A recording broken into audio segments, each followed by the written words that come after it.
Hey guys, welcome back to my video. আজকে চলে এসেছি আবার একটা নতুন ভিডিও নিয়ে। আজকে ভিডিওটা কোনো ব্লগিং ভিডিও নয়। আজকে ভিডিওটা দেখাবো আমার লাইফের কেমন জীবন কাটছে একটা এমপ্লয়ির প্ল্যান্টের ভিতরে, সেটা দেখাবো। এখন আমরা বেরিয়ে পড়েছি বাসের মধ্যে, এসি বাস। এই বাসের মধ্যে যাচ্ছি আমরা রাস্তায়। এই যে বাসটা পুরোটাই এমপ্লয়ীদের জন্য। এমপ্লয়ীদের সবাই এখানে যায়, এই বাসটার মধ্যে যায়। তোমরা দেখতে পাবে ব্রিজে, ওভারব্রিজ। এইটা হচ্ছে highway road, national way something 202, sure নয়, বাট 202 মনে হয়। এরপর চলে আসবো আমরা গেটের বাস থেকে নেমে পর আমরা যাবো প্ল্যান্টে চলে। এই বাসটা ছিলাম। বাসে নেমে পর আমরা যাচ্ছি প্ল্যান্টে ভিতর, গেট নাম্বার 7। হেঁটে হেঁটে হেঁটে যেতে হয় প্রায় 100 মিটার ডিস্টেন্স। সবার হাতে থাকে সেফটি হেলমেট অবশ্যই দরকার প্ল্যান্টের মধ্যে, কারণ প্ল্যান্টে অনেক রকম ম্যাটেরিয়ালস থাকে যেগুলো পড়ে যাওয়ার সম্ভাবনা থাকে। তো তার জন্য আমার সেফটি হেলমেটটা পরতে হয়। এদিকে মনীষ আর আদিত্য, ওরা হাই করে যাচ্ছে এগিয়ে, আর বাকিগুলো সব পিছনে আসছে আমাদের। আমরা টোটাল 10জন আছি কেমিস্টে। আমার এখানে জব রোল হচ্ছে কেমিস্ট। অ্যাজ এ কেমিস্ট আমি জয়েন করেছি। সেই কেমিস্টের কী কাজ হয় এখানে আমরা দেখাবো। আমরা চলে এসেছি এখন এই মুহূর্তে গেটের কাছে। গেটটা এইটা এন্ট্রি গেট। এখানে এন্ট্রি গেটের সময় আমার ভিডিও করতে দেয় না, তাই ভিডিওটা এখানে অফ করছি। তারপর গেটের ভিতরে গিয়ে পর আমি ভিডিওটা আরও স্টার্ট করব। চলে এসেছি আমরা পাঞ্চিং মেশিন। এখানে ফেস পাঞ্চিং করা হয়। ফেস পাঞ্চিং করে তবে অ্যাটেন্ডেন্স দেওয়া হয়। ফেস পাঞ্চিং করে চলে আসবো আমরা প্ল্যান্টের ভিতর দিকে। এইটা হচ্ছে আমাদের মেইন প্ল্যান্ট, শ্রী মহাবীর অ্যালয়েজ ভ্যারোড প্রাইভেট লিমিটেড। আরেকটা হচ্ছে এনফোসিস প্রাইভেট লিমিটেড। এই দুটো প্ল্যান্ট হচ্ছে একসাথে কোল্যাপস এখন পর্যন্ত। দুটো আলাদা আলাদা পরে হয়ে যাবে। রাইট সাইডে দেখাচ্ছে এটা হচ্ছে মহাবীরের, আর লাস্ট সাইডে যেটা রয়েছে লেফট সাইডে সেটা হচ্ছে EIPL। এই কাদার মধ্যে বৃষ্টির কাদার মধ্যে আমরা হেঁটে হেঁটে যাচ্ছি প্ল্যান্টের ভিতরে। আমরা এখন যাব রাইট সাইডে যেটা আছে মহাবীর প্ল্যান্টের এখন আমরা যাব। রাস্তায় হেঁটে হেঁটে দেখতে পাচ্ছ এই যে রাইট সাইডে যেটা গেটটা, এই রাইট সাইডের মধ্যে দিকে আমরা যাচ্ছি। এরপর চলে আসবো আমাদের ল্যাবে, যেখানে আমরা কাজ করি।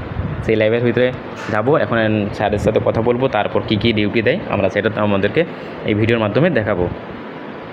চলে এসেছি প্রায় ল্যাবের কাছাকাছি। ল্যাবের মধ্যে ভিডিও অ্যালাউ নেই, তাই ভিডিও করিনি। এরপর চলে আসবো আমরা যেখানে অরিজিনালি কাজটা কী হচ্ছে। এখানে লেবারগুলো সব তৈরি করছে।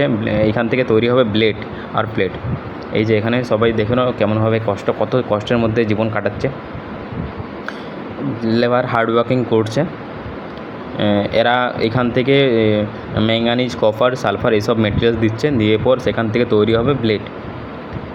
এই ব্লেডটাই ট্রান্সফার হয় আদার্স স্টেটস, উড়িষ্যা থেকে মানে ওয়েস্ট বেঙ্গল হয়ে গেল আদার্স কান্ট্রিতে। এরপর এই যে মেটেরিয়ালসটা রেডি হয়েছিল সেটা ঢালা হচ্ছে। এই যে এই মুহূর্তে ঢালার পর সেটা যাবে অন্য একটা নিডেলের মাধ্যমে এইরকমভাবে ব্লেডটা বের করে। এটা এখন আমার কাটিং করা হয়। 6 মিটার লেন্থ অনুসারে কাটা হয়। 6 মিটার হয়, 5 মিটার হয়, 4 মিটার হয়। যেটা এই মুহূর্তে কাটা হচ্ছে সেটা 6 মিটারের লেন্থ 160 mm এর হয়। এই মুহূর্তে 160 mm এর ব্যাটারিটা যেটা কাটা হচ্ছে সেটা থেকে স্যাম্পল কপি কাটা হবে। সেই স্যাম্পেলটা আমরা কাটবো, কেটে মানে এই যে কাটছে এই মুহূর্তে সেই কেটে দেবে। কাটার পর সেটা আমি পিক আপ করবো, নিয়ে পর সেটা নিয়ে যাবো স্যাম্পল মানে আমাদের যেখানে ল্যাব সেখানে নিয়ে যাবো। সেখান থেকে নিয়ে যাওয়ার পর আমরা কাটবো। দেখেন আমাদের স্যাম্পল কপিটি ছোটো জাস্ট পার্টটা চলে এসছে, ও কাটছে এই মুহূর্তে। সেটা আমি বার করেছিলাম, কিন্তু সেই মুহূর্তে ভিডিও দেওয়া হয়নি। ও কাটছে, এটা কেটে পর ছোটো পিস হয়, সেই পিসটা আমরা নিয়ে যাব স্যাম্পল রুমে। এর পরের ভিডিওটা আমি দেখে দিচ্ছি আমরা কেমন করে স্যাম্পলটা বের করছি। এই যে এটা হচ্ছে আমার স্যাম্পল ভিডিওটা বের করছি কীভাবে সেটা আমি দেখাচ্ছি এই মুহূর্তে। আমি একজনকে বলেছিলাম বন্ধুকে যে তুই আমার ভিডিওটা বানিয়ে দে, কেমন করে এই পুরোটা আমাকে ভিডিওর মধ্যে দেখাতে, ভিডিওর মধ্যে পোস্ট করতে হবে। তো তার জন্য আমি বলেছিলাম ওকে ভিডিওটা দেখে নে। সেই আমার ভিডিওটা বানিয়ে দিয়েছে। এরপর যে ভিডিওটা বানিয়েছে তারও কাজটা দেখে নাও, সে কী করছে, কেমন করে স্যাম্পল করছে। এই স্যাম্পল কাটা হয়েছে, স্যাম্পল টাইপের বাকি যেগুলো মেটেরিয়াল রয়েছে সেগুলো এখানে রেখে দিচ্ছে। বাকি যে স্যাম্পলের অর্ধেক অংশ রয়েছে, পার্টসটা রয়েছে, ছোটো পার্টসটা, যেটা নিয়ে পর আমরা স্যাম্পল ল্যাবের মধ্যে নিয়ে যাবো টেস্ট করার জন্য। সেটা এখন ঠান্ডা করার জন্য জলের মধ্যে দেওয়া হবে। জলের মধ্যে দেওয়ার পর আমরা নিয়ে যাবো।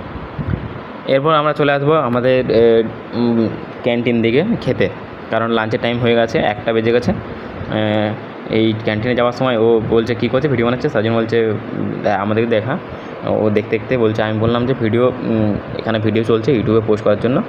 তো সেটাই এখন চলছে, আমরা চলে আসবো খেয়ে পর আমরা চলে আসবো এবারে স্যাম্পল রুম, এইবারে ল্যাবের মধ্যে এই যে এখানে যে মেটেরিয়ালসটা ঢালা হচ্ছে সেটার মধ্যে আছে কয়লার মধ্যে সালফারটা আমরা বের করার জন্য বের করছি, কত পার্সেন্ট সালফার আছে এর মধ্যে সেটা আমরা চেক করব। এই মুহূর্তে ঢালা হচ্ছে sulphur mix with methyl red, not orange, এখানে মিথাইল রেড ইউজ করছি অ্যাজ এ ইন্ডিকেটর। তো এখান থেকে ফিল্টার করার পর যে মেটেরিয়ালসটা রয়েছে সেটা হিট করব প্রায় 9 ঘন্টা পর সেখান থেকে যে ডাটাটা আসবে সেটা হবে সালফারের পার্সেন্টেজ, মানে কত পার্সেন্টেজ রয়েছে সালফার এটার মধ্যে, সেটাই এখন ঢালা হচ্ছে। দেখে নাও আস্তে আস্তে করে ঢালতে হচ্ছে, কারণ এইখানে যাতে না বাইরে বেরিয়ে যায় তার জন্য এটা আস্তে আস্তে করে ঢালা হচ্ছে যাতে পুরোটাই স্টেবল হয়। এই স্যাম্পেলটা কী করে কেমন করে ঢালা হয় কি না হয় পুরোটাই সব কিছু দেখাচ্ছে আমি। এভাবে এই নিডেল থেকে একটা নিডেলের মধ্যে ঢালা হয়, সেখান থেকে বেরিয়ে যায় ব্লেড। তার এই একটা প্রতিচ্ছবি আমি আপনাদেরকে দেখাচ্ছি এই মুহূর্তে। এরপর আমরা চলে আসবো ল্যাবের মধ্যে দেখব কী রয়েছে। এটা রয়েছে কার্বন অ্যাপারেটাস, এখানে হিট মেজারমেন্ট, হিটের জন্য কার্বন সালফারগুলো। এগুলো তোমরা সবাই দেখলে এবার চলে আসো বাড়ির দিকে রওনা করেছি। যদি ভিডিওটা ভালো লাগে তো সবাই লাইক করবে, চ্যানেলটা সাবস্ক্রাইব করবে।